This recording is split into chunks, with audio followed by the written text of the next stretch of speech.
Hari ini saya mau bicara tentang hidup dalam rencana Tuhan. Mari kita buka Alkitab kita dalam Yeremia 29 ayat 4 sampai ayatnya yang ke-14. Nah, saudara-saudara, salah satu yang akan membuat kita bisa mengalami keberhasilan dalam hidup ini, saya percaya adalah kalau kita memiliki rencana.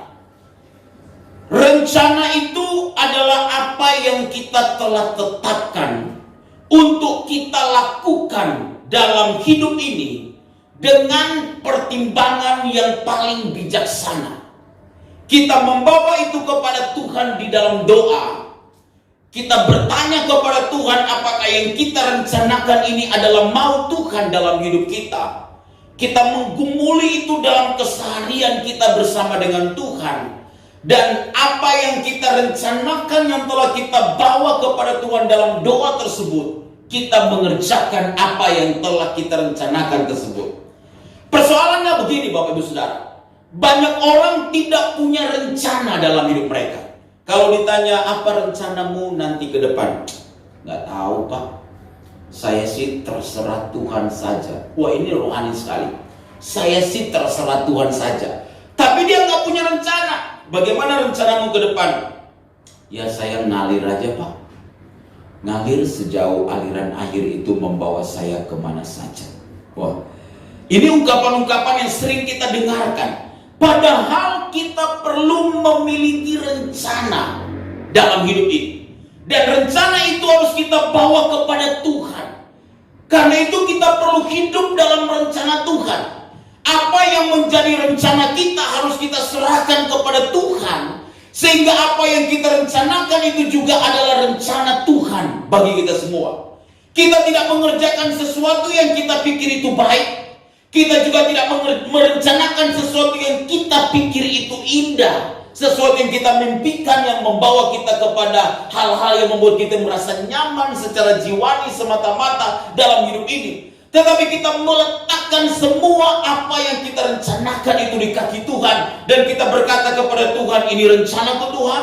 Aku letakkan ini kepadamu Tuhan. Aku mohon tuntunan Tuhan. Kiranya Tuhan memberkati. Kiranya Tuhan yang campur tangan. Dan aku akan mengerjakan apa yang Tuhan telah rancangkan. Yang aku letakkan ke dalam tangan Tuhan. Maka itu berarti kita sedang hidup dalam rencana Tuhan.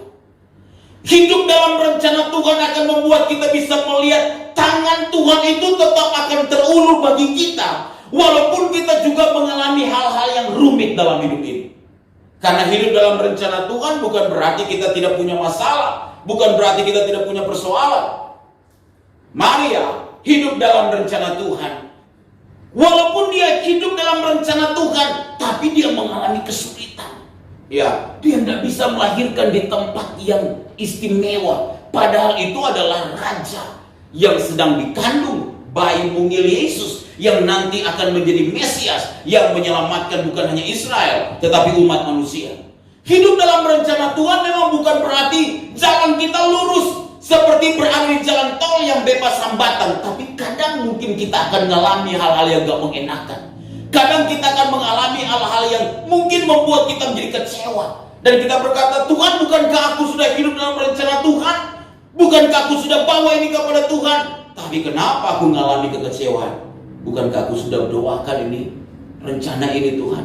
Kami sudah bawa hubungan kami dalam doa janjian tiap jam 11 malam kami berdoa. Putus juga kami Tuhan.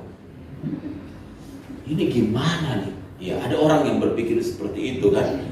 Mengapa kita perlu hidup dalam rencana Tuhan? Ayat 11 berkata kepada kita begini dalam Yeremia 29. Sebab aku ini mengetahui rancangan-rancangan apa yang ada padaku mengenai kamu. Demikianlah firman Tuhan. Yaitu rancangan damai sejahtera dan bukan rancangan kecelakaan. Untuk memberikan kepadamu hari depan yang apa saudara?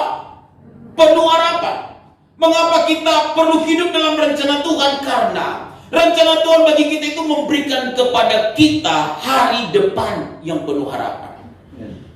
Ini janji Tuhan kepada kita sekalian. Kita perlu hidup dalam rencana Tuhan. Karena Tuhan tidak pernah merancang kecelakaan bagi kita, kata Alkitab. Amin saudara. Rancangan Tuhan bagi kita adalah memberikan kepada kita hari depan Yang penuh harapan. Hidup dalam rencana kita membuat hari depan kita buruk. Hidup dalam rencana kita sendiri membuat kita gagal menggapai masa depan kita. Tapi hidup dalam rencana Tuhan akan membuat kita melihat masa depan kita cerah di dalam Tuhan. Amin, saudara. Yang kedua, mengapa kita perlu hidup dalam rencana Tuhan? Karena kita berkata begini, sebab aku mengetahui rancangan-rancangan apa yang ada padaku mengenai kamu. Kata Alkitab, demikianlah firman Tuhan, yaitu rancangan damai sejahtera. Mengapa kita perlu hidup dalam rencana Tuhan? Karena rencana Tuhan bagi kita itu memberikan kepada kita damai sejahtera. Amin, saudara. Saudara tahu orang tidak punya damai. Kenapa? Ya, karena dia itu tidak hidup dalam rencana Tuhan. Sehingga yang dia rasakan tidak ada damai ketika dia melakukan apa yang dia harus lakukan. Damai sejahtera itu salah satu penjabaran dari buah roh, dari kata irene. Itu muncul karena beres hubungan kita dengan Tuhan. Jadi irene itu, damai sejahtera itu karena kita beres hubungan dengan Tuhan. Jadi damai sejahtera itu menyangkut beresnya hubungan kita dengan Tuhan. Kalau hubungan kita dengan Tuhan beres, maka Tuhan memberikan kepada kita damai sejahtera. So, saudara, kenapa banyak orang gak ada damai sejahtera dalam hidup mereka? Karena mungkin hubungan dengan Tuhan itu tidak beres. Iya, sehingga kita berkata, Pak, kayaknya saya gak ada damai deh. Iya, saya gak ada damai. Terus kenapa? Saya gak bisa berdoa. Saya gak ada damai. Justru karena gak ada damai, harus apa, saudara? Berdoa. Saya gak ada damai. Terus kenapa? Saya gak mau ke gereja. Saya gak ada damai. Kalau saya lihat dia, Pak, jantung saya mau copot. Daripada jantung saya copot, Pak, saya gak usah ke gereja. Justru gak ada damai ketemu Tuhan. Amin, saudara. Karena damai sejahtera menyangkut beresnya hubungan kita dengan Tuhan. Di tengah gejolak, di tengah tantangan, kalau kita beres dengan Tuhan, maka kita punya damai sejahtera. Dan kabar baiknya bagi saudara adalah rancangan Tuhan bagi kita, kita perlu hidup di dalamnya itu. Kenapa? Karena itu adalah membawa kita damai sejahtera. Persoalan damai sejahtera itu kan bukan persoalan kita hebat. Banyak orang gak ada damai. Kenapa gak ada damai, Pak? Gak tahu, Pak. Kayaknya wajah saya bengkok, Pak. Sehingga saya gak ada damai. Setiap saya ngaca, benci saya lihat di kaca, Pak. Setiap saya foto selfie, benci saya foto selfie. Makanya saya suka robah, Pak, fotonya. Supaya jadi sedikit bagus, Pak. Karena kalau aslinya mengecewakan, Pak. Orang ini gantungin damai sejahtera ini dari hal-hal lahiriah. Kita hidup dalam rencana Tuhan. Mengapa? Karena itu membawa kita kepada damai sejahtera. Nah, pertanyaannya begini. Kalau begitu, apakah ciri-ciri orang yang hidup dalam rencana Tuhan? Orang yang hidup dalam rencana Tuhan itu bisa terlihat dari apa? Dari apa yang dia kerjakan, dari apa yang dia lakukan, dari apa yang dia pikirkan, dari bagaimana dia dalam hidup dia selama dia mengiring Tuhan.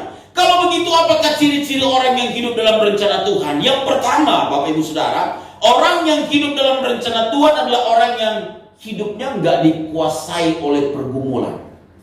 Lihat ayat 4 sampai ayat 7 ya. Alkitab berkata begini.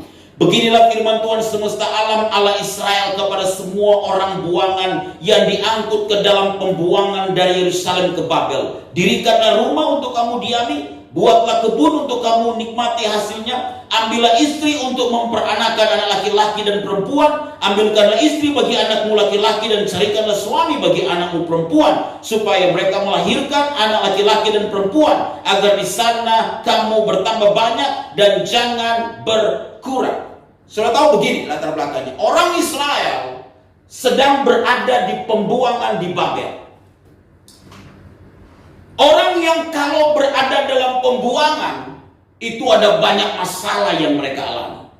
Ya, ada banyak pergumulan yang mereka alami. Tetapi Tuhan bicara kepada orang Israel bahwa kalau mereka toh berada di tempat pembuangan, maka mereka perlu hidup dalam rencana Tuhan. Untuk hidup dalam rencana Tuhan, mereka gak boleh dikuasai oleh pergumulan hidup. Saudara bisa menemukan orang yang kadangkala begini ya. Aduh, saya mau buat apa kalau memang sudah begini? Dia udah malas untuk hidup. Iya. Tapi hidup dalam rencana Tuhan enggak, Pak? Saya sih mau hidup dalam rencana Tuhan. Tapi enggak punya kekuatan untuk hidup dalam rencana Tuhan. Berapa banyak orang yang akhirnya tidak bisa hidup dalam rencana Tuhan yang sesungguhnya karena mereka sedang hidup dalam persoalan dan pergumulan. Dan persoalan dan pergumulan yang mereka alami menguasai hidup mereka. Karena itu Tuhan bicara kepada bangsa Israel, kalau kamu harus dihukum kemudian berada di tanah pembuangan di Babel, tetap lanjutkan hidupmu. Life must go on. Hidup harus tetap dilanjutkan. Apapun persoalan, apapun pergumulan kita, disenangi orang, gak disenangi orang, disenangi tetangga, gak disenangi tetangga, tetapi tetap berusaha maju terus di dalam Tuhan. Kadang-kadang dalam hidup ini tidak semua orang harus menyenangi apa yang kita lakukan. Karena mungkin orang punya cara pandang yang berbeda dengan kita. Tapi kita perlu memastikan bahwa hubungan kita dengan Tuhan beres sesungguhnya. Dan kita perlu hidup dalam rencana Tuhan. Tapi kita harus sadar bahwa sekalipun kita hidup dalam rencana Tuhan, maka ada berbagai persoalan dan pergumulan yang ada di depan kita. Maka dengarkan, saya mau beritahu kepada saudara-saudara sekalian, jangan pernah pergumulan dan persoalan itu menguasai hidup kita. Jangan sampai kita nggak buat rencana hanya karena ada masalah dalam keluarga, hanya karena ada masalah dalam studi, hanya karena ada masalah dalam pelayanan, hanya karena ada masalah di dalam kita menjalin hubungan dengan orang-orang di sekitar kita. Tetaplah buat rencana, bawa itu kepada Tuhan, taruhkan itu di bawah kaki Tuhan dan berkata, Tuhan, ini kerinduanku, ini harapanku, ini rencanaku. Biarlah Tuhan yang berkarya di atas itu semua. Amin, saudara. Tapi jangan pernah berkata, Tuhan, udah mau mati, buatlah apa lagi hidup ini. Ya, ada orang sudah begitu, saudara. Tuhan, ya kan? Banyak orang nggak bunuh diri, tapi doanya doa bunuh diri. Dia nggak bunuh diri, tapi doanya doa bunuh diri. Tuhan, cabutlah nyawaku. Udah terlalu sakit aku, Tuhan. Udah terlalu berat jalani hidup ini. Tapi makan tetap banyak. Makan bakso lancar. Ya, makan di buah lancar. Tapi kalau dia dalam pergumulan, Tuhan, ambil nyawaku. Tuhan tanya kenapa? Dia, Tuhan, dia nyakiti aku. Itu tidak bunuh diri, tapi doanya doa bunuh diri. Saya nggak tahu saudara pernah doa begitu. Tapi kalau pernah doa begitu, kiranya Tuhan mengampuni saudara. Karena berapa banyak orang Kristen yang memang menyerah kepada keadaan. Kita harus berserah kepada Tuhan, tapi nggak boleh menyerah dengan keadaan. Nggak boleh berkata, ya sudah, kalau memang begini saya angkat tangan. Nggak boleh seperti itu. Kita harus percaya bahwa rancangan Tuhan bagi kita bukan rancangan kecelakaan, tapi rancangan memberikan kepada kita hari depan yang penuh harapan. Itu janji Tuhan bagi kita. Jadi apapun keadaannya saudara, apapun situasinya saudara, tetap pandang Tuhan, tetap lihat Tuhan. Lihat bahwa Allah punya rancangan yang indah bagi saya dan saudara.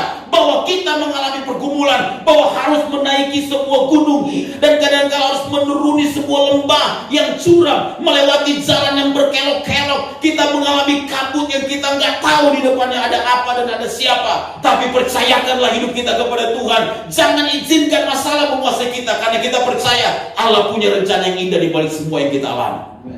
Yang kedua, saudara, apa ciri orang yang hidup dalam rencana Tuhan? Kita lihat ayat 8 ayat 9. Ayat 8 ayat 9 berkata kepada kita demikian. Sungguh beginilah firman Tuhan semesta alam Allah Israel. Janganlah kamu diperdayakan oleh nabi-nabimu yang ada di tengah-tengahmu, dan oleh juru-juru tenungmu, dan janganlah kamu dengarkan mimpi-mimpi yang mereka mimpikan, sebab mereka bernubuat palsu kepadamu demi namaku. Aku tidak mengutus mereka. Demikianlah firman Tuhan. Nah, orang yang hidup dalam rencana Tuhan adalah orang yang peka dengan suara Tuhan. Orang yang hidup dalam rencana Tuhan itu dia peka dengan apa yang menjadi mau Tuhan di dalam kehidupan dia. Ya.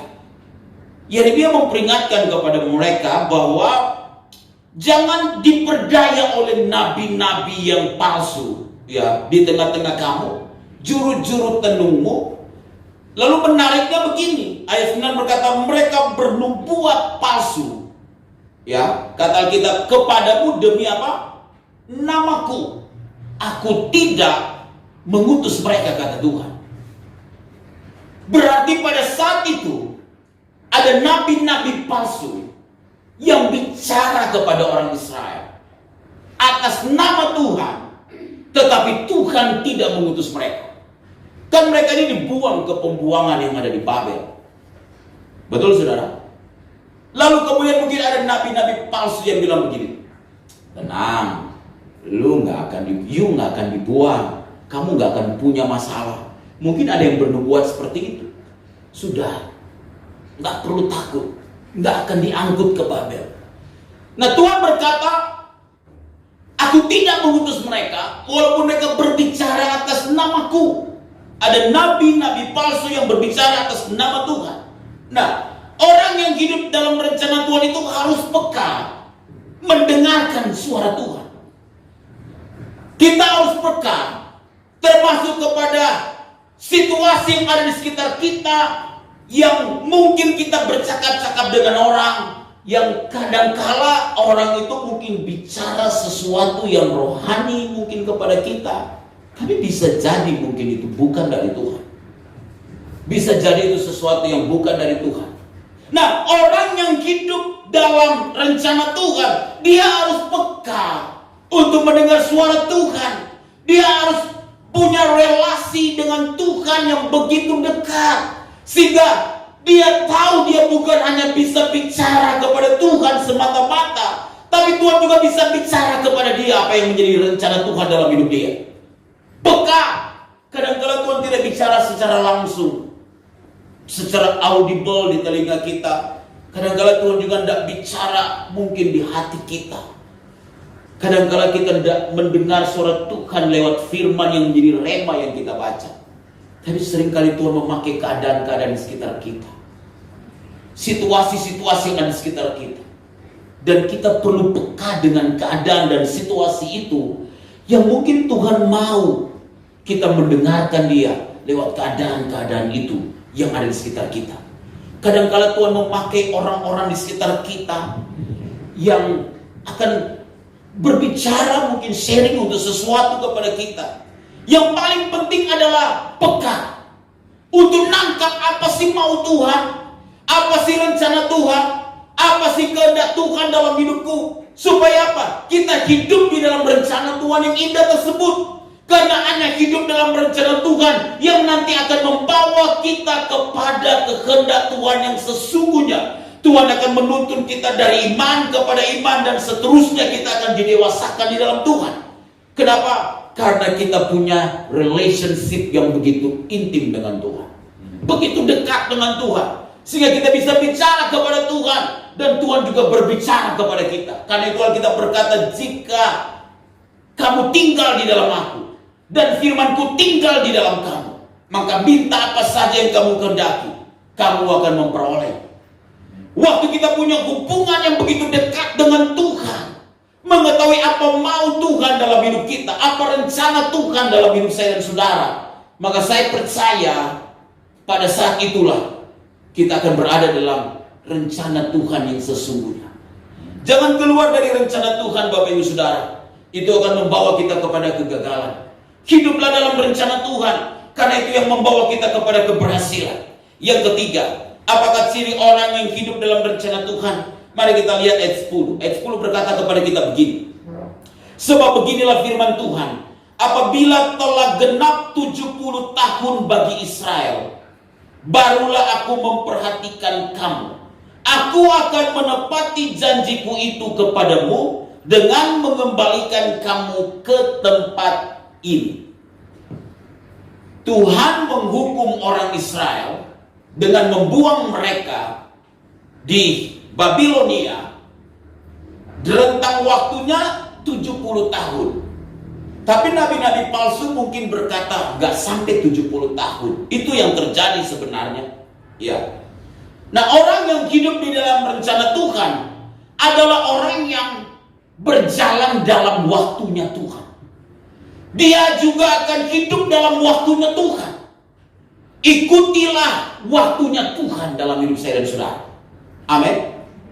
Kadangkala kita berusaha memaksakan maunya kita dan waktunya kita kepada Tuhan.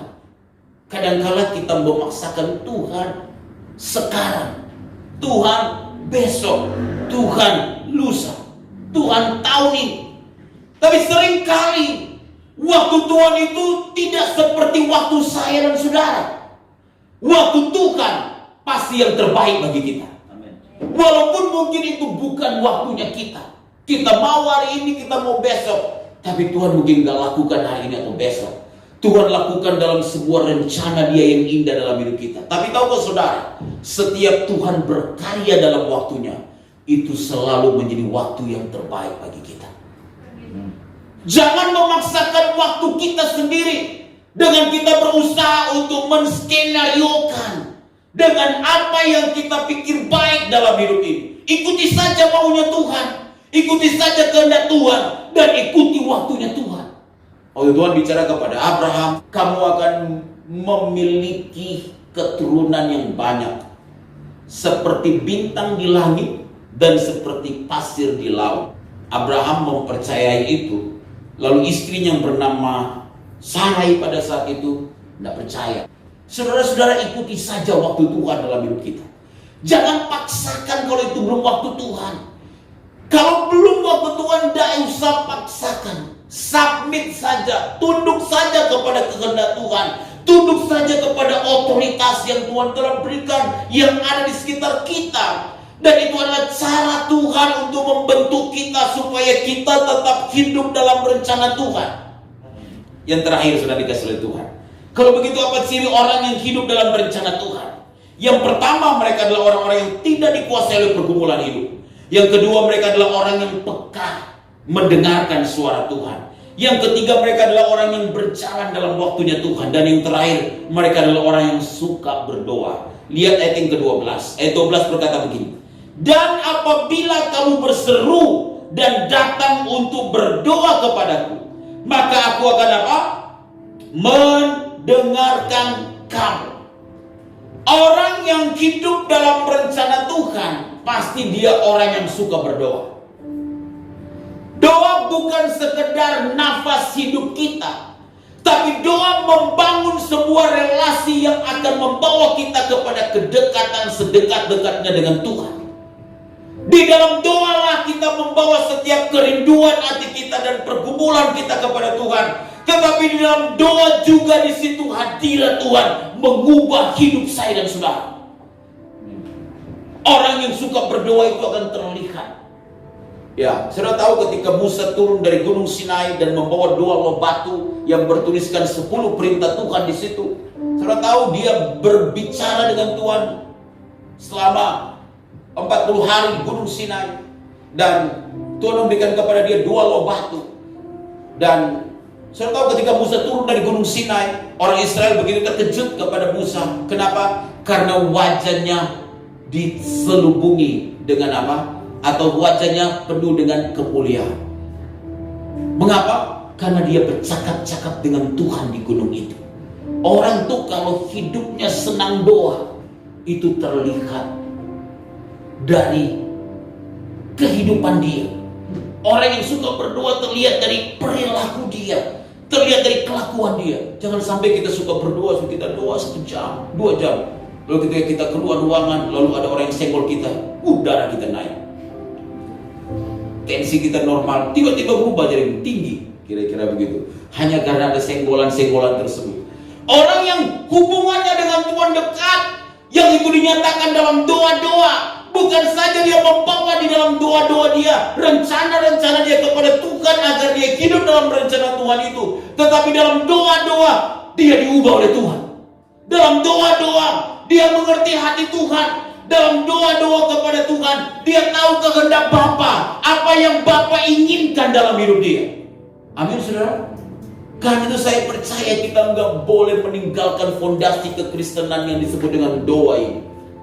Doa adalah dasar untuk kita berjalan dalam rencana-rencana Tuhan yang indah.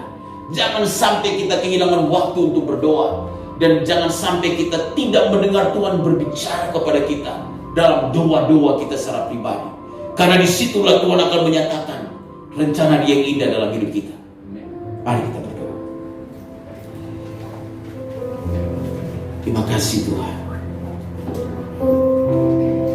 untuk kebaikan-Mu dalam hidup kami. Kami bersyukur Tuhan. Kami tahu rencana-Mu begitu indah bagi kami semua.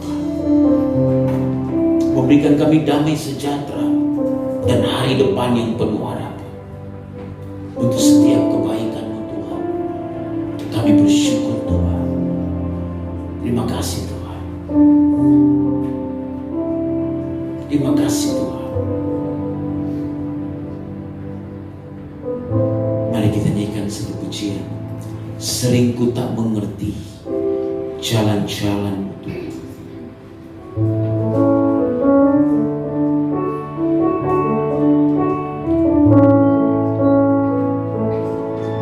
Sering ku tak mengerti jalan-jalan-Mu Tuhan, bagai di belantara yang gelap. Tanpa seribu tanya, namun tetap percaya, jejak-Mu Tuhan sungguh sempurna. Sekali lagi katakan kepada Tuhan, sering ku tak mengerti, sering ku tak mengerti jalan-jalan-Mu Tuhan, bagai di belantara yang gelap. Tanpa seribu tanya, namun tetap percaya, jejak-Mu Tuhan sungguh sempurna. Sama-sama katakan, ajarku memahami semua yang Kau ingini, agar hidupku puaskan hati-Mu. Bagimu aku rela sepenuh hati menghamba, serahkan diri. Mari kita berdiri semuanya. Ajar kami memahami Tuhan. Ajarku memahami semua yang Kau ingini, agar hidupku puaskan hati-Mu. Bagimu kami rela, bagimu aku rela sepenuh hati menghamba, serahkan diri genapi. Mari sekali lagi umat yang percaya sama-sama katakan, ajar kami memahami ya Tuhan. Ajarku memahami semua yang Kau ingini, agar hidupku puaskan hati-Mu. Bagimu kami rela, bagimu aku rela sepenuh hati menghamba, serahkan diri genapi karya-Mu. Mari sekali lagi katakan pujian ini. Sering ku tak mengerti, sering ku tak mengerti jalan-jalan-Mu Tuhan, bagai di belantara yang gelap. Tanpa seribu tanya, haleluya, namun tetap percaya, jejak-Mu Tuhan sungguh sempurna. Sama-sama katakan, ajar kami, ajarku memahami semua yang Kau ingini, agar hidupku puaskan hati. Bagimu aku rela, bagimu aku rela sepenuh hati menghamba, serahkan diri genapi. Bersama-sama katakan, kita katakan, ajar kami memahami semua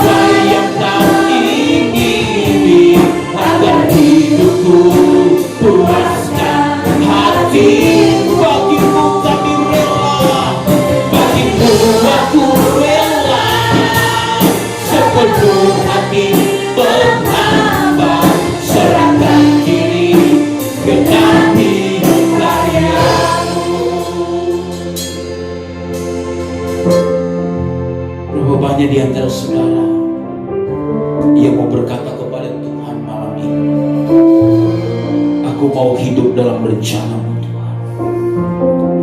Tuntun aku untuk hidup dalam rencana-Mu Tuhan.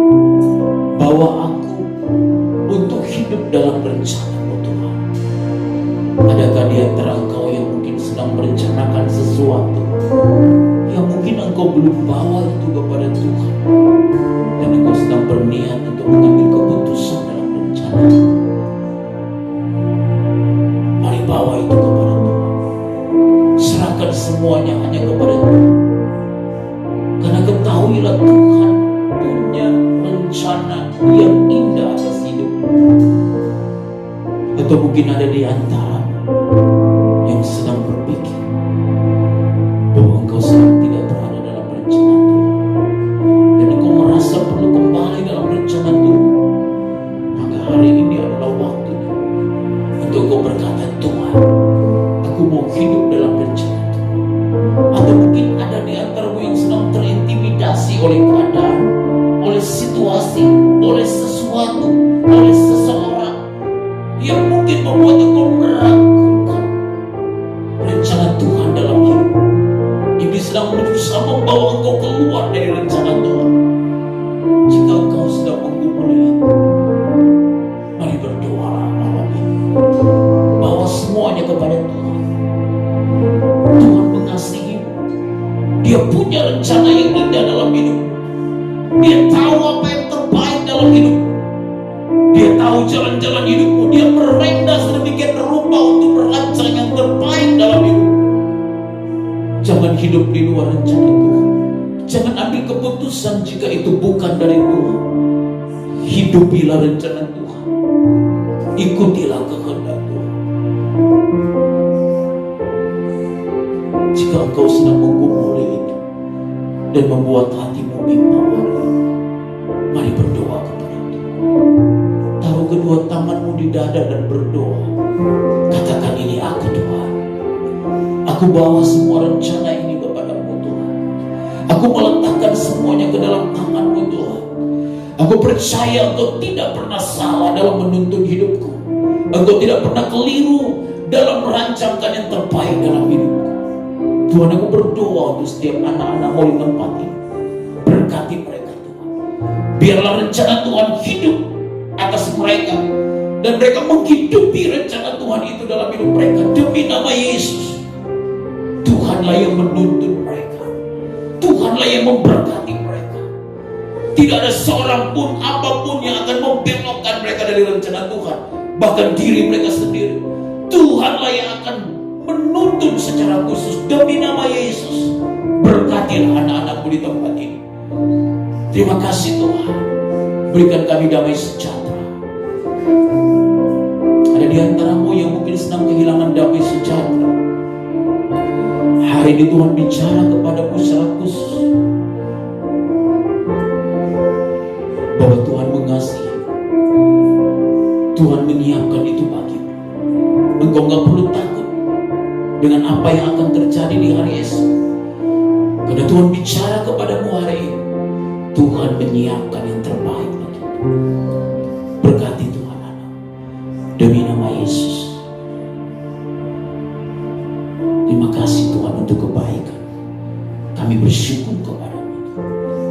Dalam nama Yesus kami berdoa. Amin.